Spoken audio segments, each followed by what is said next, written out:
bebenah. Dengan topik penyesuaian tarif air untuk pelanggan Perumdam Tirta Siak, kita ke Pak Agung dulu nih. Apakah informasi ini benar Pak tentang kenaikan tarif air Tirta Siak? Kemudian mulai kapan sih berlangsungnya kenaikan ini? Ya tentu itu benar. Jadi tarif kita sudah dalam 5 tahun ini tidak ada kenaikan. Terakhir penyesuaian tarif itu di tanggal 2 Januari 2018. 2018 ya? Jadi sudah hampir 5 tahun. Dan sebetulnya dari Permendagri sudah menetapkan dibuka peluang untuk melakukan penyesuaian tarif air minum. Karena wajar saja ada terjadi inflasi atau beberapa perubahan harga yang untuk menunjang kebutuhan operasional perusahaan, maka ada dari Permendagri tersebut diperbolehkan untuk melakukan penyesuaian tarif air minum bahkan setiap tahun sekali. Sementara kami sudah 5 tahun tidak melakukan penyesuaian tarif air minum. Dan penyesuaian tarif air minum ini akan berlaku sejak tanggal COD itu Commercial on Debt proyek KPBU Spam Pekanbaru. Nah, tanggal COD-nya kapan? Tanggal COD-nya di tanggal 30 September targetnya insya Allah. 30 September Ya. Tahun ini Pak ya? Tahun ini. Oke, baik. Kemudian faktor-faktor apa saja nih Pak yang menyebabkan nih PDAM ini harus menaikkan tarif harga tarif ya, kemudian juga nggak ada solusi lain selain menaikkan nih Pak? Ya. Jadi di air minum itu ada namanya FCR atau Full Cost Recovery. Kalau dalam bahasa awamnya mungkin BEP ya, Break Even Point. Nah, selama ini angka FCR kita di bawah di atas rata-rata tarif yang kita jual, sehingga perusahaan mengalami defisit. Nah, efeknya apa? Efeknya adalah kita akan terganggunya layanan prima kepada pelanggan, karena dari sisi perusahaan yang namanya pelayanan ini kan di kategori cost center atau pusat pengeluaran biaya. Nah, ini juga sebagai upaya kami untuk meningkatkan pelayanan kita kepada pelanggan. Kita semua tahu bahwa banyak pipa-pipa kita yang sudah uzur sehingga harus diganti, dan itulah sebabnya adanya proyek KPBU Spam Pekanbaru. Gunanya untuk apa? Untuk peningkatan layanan kepada pelanggan. Nah, bukankah ketika layanan pelanggan itu baik, maka kita semua akan menikmatinya, dan tentu memang ada konsekuensinya dari semua itu. Ini adalah salah satu bagi kami juga keputusan yang berat untuk dilakukan. Kalau misalkan keputusan ini ringan untuk kami lakukan, tentu setiap tahun akan kita naikkan. Nah, ini sudah 5 tahun, hampir 5 tahun tidak naik. Berarti sudah melalui. Kemudian ada berapa golongan untuk para pelanggan yang ada Pak? Secara garis besar ada 4 golongan. 4 golongan ya? Sosial, kemudian rumah tangga, niaga, dan kemudian industri. Sosial, rumah tangga, niaga, dan industri. Niaga ya? Ya. Kayak sosial seperti apa nih Pak? Sosial itu terbagi lagi jadi 3. Sosial umum, sosial khusus, MBR, masyarakat berpenghasilan rendah. Sosial umum itu dia sifatnya sosial, cuma aksesibilitasnya untuk umum, misalkan masjid, oke. rumah-rumah ibadah, atau hal-hal yang sifatnya umum, misalkan apalagi ya, itu ya. Kemudian ada sosial khusus. Sosial khusus itu dia sifatnya sosial, hanya saja tidak aksesibilitas untuk umum, misalkan panti asuhan, panti jompo, itu kategorinya sosial khusus. Nah, kalau MBR atau masyarakat berpenghasilan rendah itu ada spesifikasinya. Untuk rumah tangga, dia rumahnya tidak permanen, kemudian penghasilannya di bawah penghasilan miskin, $2 per hari, angka poverty dunia ya kan, $2 per hari. Kemudian ada rumah tangga, niaga, industri ya, berarti itu levelnya makin naik ya Pak ya. Betul. Dari semua golongan ini mengalami kenaikan, termasuk yang sosial tadi. Semua Mengalami kenaikan. Persentasenya sama? Presentasinya Berbeda-beda ya. Oke, baik. Kita beralih ke Ibu L. Jadi waktu itu Pak Sekda dan Pak Wali Kota meminta agar kita menunda dulu, karena memang perusahaan Perumdam ini, perusahaan umum daerah ini, kita memang tidak semata-mata bisnis oriented ya.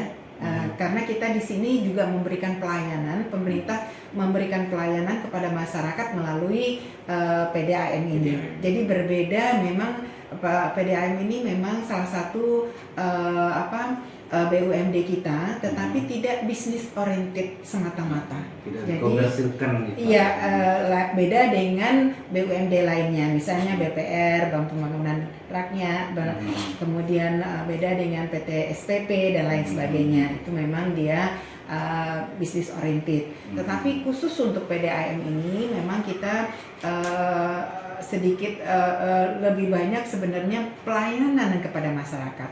Namun demikian, tentu kita juga tidak ingin selalu perusahaan daerah ini disubsidi. Ini akan membebani keuangan daerah. Nah, untuk itulah bagaimana bisa supaya perusahaan daerah ini tetap memberikan pelayanan yang terbaik kepada masyarakat, namun tidak juga membebani kondisi keuangan daerah, begitu. Jadi memang dilematis sebenarnya nih Pak.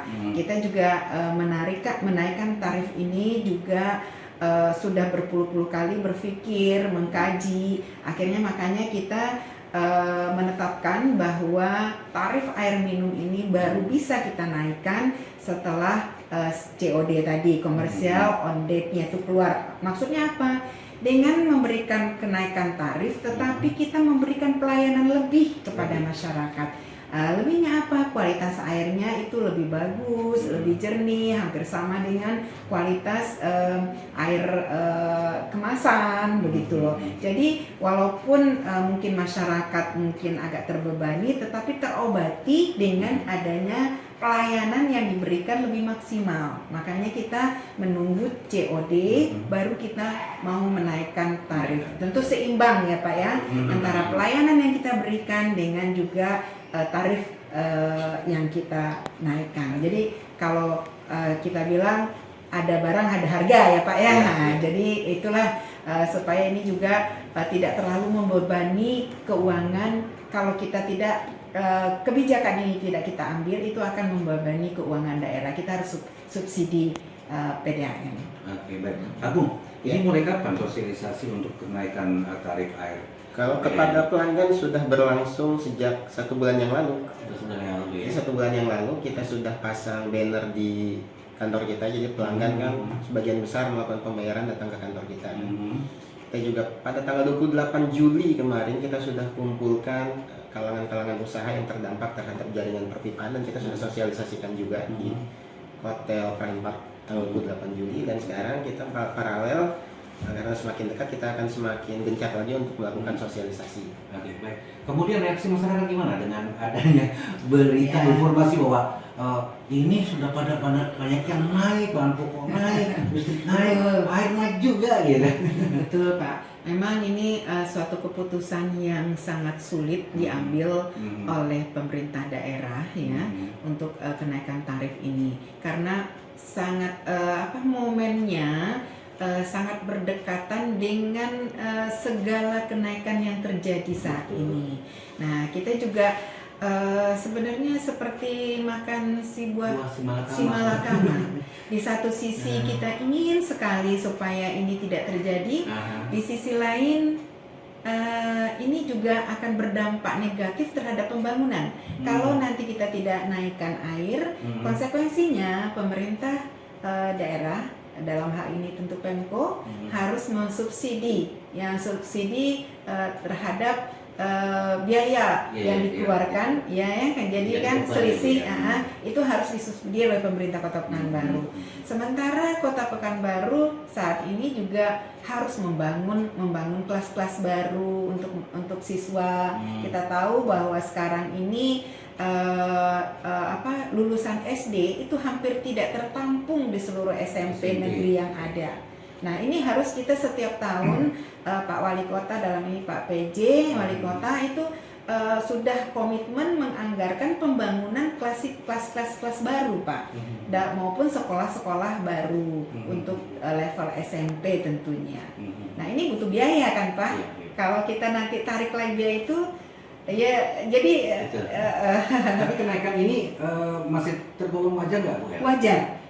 Kalau kita hitung nanti, mungkin Pak Agung nanti akan menjelaskan, kalau ibu-ibu dan bapak-bapak sekalian memakai air galon ya, jadi misalnya air bawah tanah, air galon yang biasa dipakai oleh ibu-ibu rumah tangga. Nah itu jauh lebih mahal jatuhnya dibandingkan bila menggunakan air PDAM, karena kualitasnya nanti juga hampir sama dengan air galon itu. Oke, baik. Masalah kualitas Pak Agung, ya, gimana kualitas? Masalah kualitas tadi sudah berlangsung sejak 1 tahun yang lalu. Sebetulnya kualitas kita sudah sesuai standar Permenkes. Artinya kalau misalkan mau dijadikan untuk air minum, sudah bisa sampai sekarang. Ya, mungkin Secara kami kualitas. tambahkan mungkin ya Pak Agung ya. Kita menugaskan dinas kesehatan untuk secara rutin itu mengambil sampel-sampel air minum untuk diuji di laboratorium air minum yang ada di laboratorium dinas kesehatan. Ini artinya berarti kalau menggunakan PDAM dengan kualitas yang sama dengan air galon lebih murah jatuhnya. Jauh lebih murah. Seharusnya Jauh tidak dari jadi masalah ya. Oke, baik. Dalam keputusan Wali Kota nomor 395 tahun 2022 Bu El, ini disebutkan juga bahwa kenaikan tarif ini berlaku ketika COD tahap 1 proyek SPAM Pekanbaru. Kemudian juga barangkali pendengar kita juga mau tahu nih penjelasan seperti apa sih yang dimaksud dengan proyek SPAM Pekanbaru ini. Mungkin dari Bu El dulu atau dari Pak Agung dulu juga boleh? Boleh, dari saya dulu ya Pak Agung ya. Jadi proyek SPAM ini kita ada 2 ya Pak ya di Kota Pekanbaru. Satu KPBU. KPBU adalah kerjasama badan usaha dengan pemerintah, kerjasama pemerintah dengan badan usaha KPBU ya. Kemudian yang satu lagi ada proyek Pekan Kampar. Nah ini diinisiasi oleh provinsi. Nah untuk Pekan Kampar ini adalah sumber airnya berasal dari Sungai Kampar, di mana 25% dari produksi Pekan Kampar ini dialirkan untuk masyarakat Kabupaten Kampar, 75%-nya itu untuk Kota Pekanbaru. Iya, itu untuk Pekan Kampar. Sementara untuk KPBU ini adalah di sini kita tahu bahwa pipa-pipa atau perpipaan dan juga instalasi pengolahan air minum kita ini sudah tua Pak. Ini warisan dari provinsi dulunya dibangun pada tahun 1973. Nah, jadi sudah sangat lama. Mungkin Pak Agung lebih tua dari Pak Agung kali. Pak Agung lahir tahun berapa Pak? 85. Nah, 85 jauh lebih tua umur pipa air yang di Kota Pekanbaru ini. Makanya sering terjadi kebocoran karena memang sudah berkarat. Kemudian juga air yang diproduksi sudah bersih dari instalasinya, karena melalui pipa yang kotor sudah berkarat, tentu sampai ke pelanggan juga kotor. Aroma akibat karat itu. Kemudian juga ada sumbatan-sumbatan yang akhirnya cuman menetes-netes lah sampai di rumah di rumah penduduk, karena kalau kita tingkatkan barnya, tekanannya pecah pipanya. Kalau kita rendahkan barnya, tidak sampai ke pelanggan. Jadi dilematis. Sementara kemampuan daerah untuk memperbaharui semua pipa ini tidak ada Pak. Itu menelan biaya hampir 750 miliar ya Pak Agung ya. Total itu kalau dengan yang sama di atas 2 triliun. Di atas 2 triliun dengan itu nggak ada kemampuan daerah untuk membangun itu Pak. Nah akhirnya kita minta kepada Kementerian Keuangan untuk memberikan jaminan kepada kami untuk menarik investor, karena kalau kami sendiri saja Pak yang menarik investor, nggak mau investor berinvestasi di Kota Pekanbaru. Karena apa? Karena memang kondisi PDAM kita ini dalam kondisi yang kurang sehat. Kurang sehatnya kenapa? Karena tidak seimbang antara pemasukan ya dengan biaya operasional. Makanya kurang sehat artinya bukan airnya ya? Bukan, tapi kondisi keuangannya. Nah tentu orang mau berinvestasi juga mikir-mikir 2 kali dong Pak gitu. Nah untuk itu kami mintalah bantuan kepada Kementerian Keuangan agar mereka memberikan jaminan kepada Kota Pekanbaru bahwa Pekanbaru sanggup untuk nanti untuk mengembalikan investasi yang sudah ditanam oleh investor tadi. Itulah yang namanya KPBU itu, Pak. Oke. Jadi semua jaringan-jaringan pipa diganti oleh investor tadi. Nah, banyak kan penggalian-penggalian sekarang. Jadi mohon maaf nih kepada seluruh masyarakat Kota Pekanbaru, mohon untuk bersabar sedikit karena memang setelah penggalian IPAL, instalasi pengolahan air limbah, masuk lagi penggalian untuk KPBU ini. KPBU. Untuk yang sudah ada contoh di daerah mana, Pak? Agung, untuk penggalian-penggalian yang saat ini berlangsung? Kalau proyek spam itu kan ada di seluruh Indonesia, baik itu KPBU atau B2B atau dana-dana yang lainnya. Ada dana hibah dari Bank Dunia juga. Itu di semua. Kenapa? Karena pemerintah nasional dan ini juga menjadi isu global bahwa untuk masyarakat dunia itu selayaknya mengkonsumsi air dari sistem perpipaan. Kenapa? Kalau ngambil air dari bawah tanah itu ada efek kerusakan lingkungan jangka panjang dan biayanya akan sangat besar sekali. Nah, ini contoh Jakarta ini sudah ketar-ketir karena permukaan daratannya setiap tahunnya menurun 15 cm. Dikarenakan kosong di bagian bawah. Kosong di bawah karena dikonsumsi terus. Konsumsi terus ya. Nah, maka dari itu daerah-daerah kota besar dan kita bersiap, kita kan memiliki visi untuk menjadi metropolitannya Sumatera, kita bersiap. Maka dari itu salah satu infrastruktur dasar bahwa air ini adalah kebutuhan pokok masyarakat, ini harus dibangun. Harus dibangun dengan apa? Dengan proyek spam. Nah, proyek spam tadi membutuhkan dana yang tidak sedikit, yang bukan hanya Pekanbaru yang tidak sanggup dengan APBD-nya. Saya yakin kabupaten atau kota di Indonesia ini untuk keluar 100% dana untuk proyek spam tidak ada yang sanggup. Maka dari itu kita menggandeng investor. Investor pun sebetulnya investor di sini masih BUMN ya yang invest ke Pekanbaru ya, karena kan BUMN juga tidak hanya profit oriented, dia hanya membawa misi pelayanan. Kalau murni misalkan swasta ya tentu tidak akan berminat. Karena sekali lagi bukan sektor yang benar-benar profitable. Sekali lagi yang Bu El sampaikan tadi bahwa kita ini bukan profit oriented, kita pelayanan, tetapi harus bisa memutar uang sehingga tidak membebani APBD daerah. Oke, baik. Apabila andai kata misalnya ini ada investor swasta yang mau terpaksa masuk nih ceritanya, apakah ini bakal bisa dikomersilkan sehingga membebani masyarakat? Kemungkinan seperti itu. Investor swasta itu bukan barang baru dan ada di semua sektor. Jalan tol atau apapun sudah ada investor swasta. Hanya saja memang margin di air minum ini sangat tipis, sangat kecil. Margin ada, wajar. Semua usaha pasti akan ada margin. Tapi sangat tipis karena sudah diatur oleh Permendagri. Gitu. Jadi walaupun ada investor swasta, dia tuh sudah ada aturan berapa nilai tarif yang harus dikasih pelanggan ya. Yang menentukan tarif tetap kita kalaupun swasta. Oh gitu. Aturannya seperti itu. Baik, berarti walaupun swasta nggak bisa semena-mena nggak bisa tarif ya. Yang menentukan tarif tetap dari Perwako. Oke, baik. Pada faktanya berapa sih rata-rata penggunaan air oleh pelanggan Tirta Siak selama ini untuk Agung? Ya. Ini sekaligus ya, ini pertanyaannya sebetulnya nyambung dengan saya mau menjelaskan sedikit tentang berapa itu tarifnya dan segala macam ya. Oke, baik. Saat ini rata-rata air yang digunakan oleh pelanggan Tirta Siak 13 meter kubik. 13 meter kubik. Ya. Dan berada di bawah rata-rata nasional. Rata-rata nasional itu 20 meter kubik sesuai dengan data dari PU.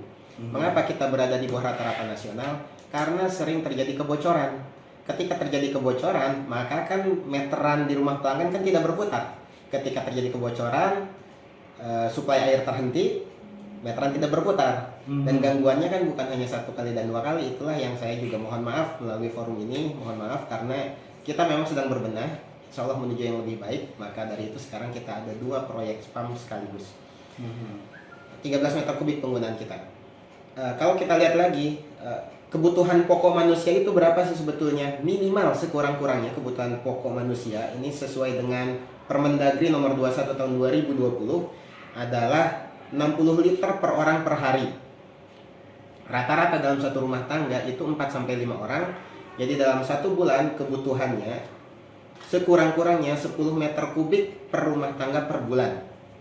10 meter kubik per rumah tangga per bulan. Itu kebutuhan minimal. Per rumah tangga per bulan ya. Itu kebutuhan minimal. Yang tadi saya sampaikan 20 meter kubik itu rata-rata konsumsi. Nah, beda kebutuhan minimal dengan rata-rata konsumsi. Rata-rata konsumsi nasional itu 20 meter per kubik, sementara angka rata-rata konsumsi di pelanggan perundang tirta siak adalah 13 meter kubik. Nah, tarifnya adalah tarif yang kita kenakan itu per kubik, per meter kubik. Per meter kubik. 1 meter kubik itu berapa sih? 1000 liter. 1000 liter. Kualitasnya kualitas air minum. Uji labnya setiap hari. Dan secara periodik berkala ada uji dari Dinas Kesehatan. Sebagai contoh, kemarin Dinas Kesehatan baru ke lab kita di Tampan dan di Rumbai untuk uji klinis. Kemudian sebetulnya biaya pengolahan air itu sebesar apa sih? Investasinya kita bisa bayangkan dengan 2 proyek ini total menelan biaya kurang lebih 2,5 triliun lebih. 2,5 triliun, dan itu angka yang sangat besar. Dan tentunya bagaimanapun agar ini, meskipun ini BUMN, agar tidak menjadi beban lagi anggaran nasional, tentu harus adanya pengembalian investasi dalam jangka panjang. Nah, yang diperlukan untuk biaya pengolahan air itu mulai dari intake, jadi air, sumber air kita sedot, itu kan ada infrastruktur di intake. Kemudian masuk melalui jaringan pipa di pengolahan, ada biaya pengolahan, itu ada chemical, ada water treatment segala macam. Kemudian masuk ke jaringan pompa distribusi, masuk ke saluran distribusi bagi sampai masuk ke rumah-rumah pelanggan dengan water meter. Dan dari water meter barulah kita bisa menikmati air tersebut. Nah, dengan siklus yang sepanjang itu tentu kita memerlukan biaya yang besar. Kalau kita hitung-hitung sebetulnya biaya yang kita terapkan nanti setelah penyesuaian ini paling rendah di rumah tangga, ya, bukan yang sosial ya. Saya ambil contoh rumah tangga, paling rendahnya di Rp10.433. Itu untuk 1 kubik. 1 kubik itu 1000 liter. Artinya kalau kita bagi 1000, 10.433 ini hanya Rp10,4 per liter untuk air. Rp10,4 per liter sebetulnya. Rp10,4 per liter sebetulnya segitu. Boleh kita bandingkan kalau Bapak Ibu sering ke daerah Tenayan misalkan, kan di sana banyak yang jualan air tank gitu ya, digotong sama pick up dipanggil ke rumah ya kan. Itu harga yang saya ketahui dapat infonya 150.000 per 2 kubik. Per 2 kubik ya. 2 kubik 150.000, kita 10.000 per kubik. Nggak perlu telepon, belum biaya telepon berarti kan. Pak, kirim air ya, nggak perlu telepon, tinggal hidupkan air, tinggal buka keran. Rp10,4 per kubik. Artinya sangat murah. Kalau kita lihat, ada juga yang kita lihat ya, beli air di dalam drum. Pernah lihat ya kan? Di daerah-daerah. Ya, 1 drum itu ukurannya 200 liter. 200 liter ya? 200 liter itu 30.000. Informasi yang saya dapat. 30.000 per 1 drum. 200 liter. 200 liter. Kalau 1 kubik berarti kan 30.000 kali 5. 150.000. Sekali lagi kita per 1 kubik hanya 10.433 yang terendah. Angka rumah tangga yang terendah. Kalau sosial setengahnya 5.200-an. Kemudian kalau kita bandingkan dengan air isi ulang, kualitas air isi ulang itu kurang lebih kualitasnya dengan kualitas air kita sama. Air isi ulang mereka mendapatkan sertifikasi pada saat mungkin mereka mendaftar register. Tapi kalau kita setiap hari uji klinis, uji laboratorium, dan secara periodik diperintahkan langsung oleh BUL untuk melakukan uji klinis di laboratorium kita. Jadi kitanya juga punya lab, kita uji setiap hari. Dari Dinas Kesehatan juga diuji juga secara periodik. Mungkin kalau dibanding dengan air galon, kita lebih tertib lagi ya tiap hari diceknya ya kan. Ya. Bukan hanya pada saat dapat sertifikasi seperti air galon itu ya. Betul. Berarti lebih terjaga. Lebih terjaga. Kalau kita taruh air galon di sini paling murah yang saya tahu, dan memang saya juga kadang-kadang isi pakai air galon untuk masak, Rp4.000 per galon 19 liter. Kalau 1 kubik berarti setara dengan 210.000. Kalau untuk mencapai angka 1 kubik. 1 kubik 210.000 kalau kita beli air galon isi ulang. Tapi dengan air kita hanya 10.400. Sebetulnya meskipun kita ada kenaikan tarif, secara rasional kita masih jauh lebih murah. Belum lagi kalau kita bandingkan dengan air kemasan. Kualitas kita itu sebetulnya kualitas air siap minum. Hanya saja kita tidak menjanjikan air minum kepada pelanggan, kita sebutnya air siap minum. Karena apa? Karena melewati jaringan instalasi perpipaan di rumah pelanggan itu sendiri yang kita tidak tahu kandungannya seperti apa. kan masuk sampai pipa, ini hasil pembangunan proyek baru, Aha. sudah dengan pipa baru. Tetapi setelah water meter kan instalasi itu milik pelanggan. Milik pelanggan. Pipanya Tanggung kan jawab pelanggan, milik ya. pelanggan, tanggung jawab Mhm. pelanggan. Kita nggak tahu pipanya sudah berapa tahun, sudah ada kandungan apa di dalam pipanya. Mhm. Makanya kita tidak berani janjikan ini air siap minum. Tapi kalau air ini mau langsung diminum, silahkan datang ke pengolahan, langsung ambil air kita langsung diminum, silahkan bisa. Nah, tapi untuk di pelanggan saya tidak berani janjikan itu. Karena ada unsur instalasi perpipaan milik pelanggan itu sendiri. Jadi tetap harus dimasak. Tapi kualitas air sebetulnya sudah setara dengan air minum dalam kemasan. Kalau kita berkaca ke air minum dalam kemasan, satu botol merek standar lah ya, yang kemasan 1,5 liter, itu kan harga terendahnya 5.000. Untuk mencapai 1.000 kubik perlu berapa? Perlu sekitar 750.000 per kubik. Kalau kita setarakan dengan beli air minum dalam kemasan 1,5 liter. 750.000 per kubik. Per kubik. Tapi kalau kita sekali lagi hanya 10.500, 10.433. Memang pertama dengan segala pertimbangan, dan ini juga sudah hampir 5 tahun tidak naik, ini juga keputusan yang berat dan menyedihkan untuk kita. Mau tidak mau ini harus dinaikkan, harus disesuaikan. Mungkin tambahan dari Ya, saya, boleh, Ibu, ya, silakan, jangan Ibu. dilihat isu kenaikannya, tetapi coba dipikirkan berapa yang kita kenakan. Jadi 1 meter kubik itu PDAM cuma membebani Rp10.000. Nah, sementara tadi sudah dijelaskan oleh Pak Agung kalau kita beli air galon, 1 galon itu katakanlah harganya Rp4.000. 1 galon itu kan 19 liter, Pak. 19 liter. Nah, kalau 1 meter kubik itu sama dengan 52,6 galon. Nah, sementara kalau bayangkan 52,6 galon, katakanlah 50 galon aja. Nah, kalau 50 galon dikalikan dengan Rp4.000, itu sudah berapa? Udah 200.000 ya, Pak ya. Sementara kita kerja cuma 10.000 gitu. Jadi mohon kepada masyarakat jangan tolong diambil isu kenaikannya itu, tetapi coba berpikir, berhitung-hitung, pantas tidak gitu. Rasa saya ini sudah lebih dari pantas kita hanya mengenakan 10.000 per meter kubiknya untuk rumah tangga. Untuk rumah tangga. Iya. Oke, baik. Pak Agung, Ibu El, kita lihat dulu ya. Kita dengarkan beberapa pesan berikut ini, setelah itu kita kembali. Kami berbenah.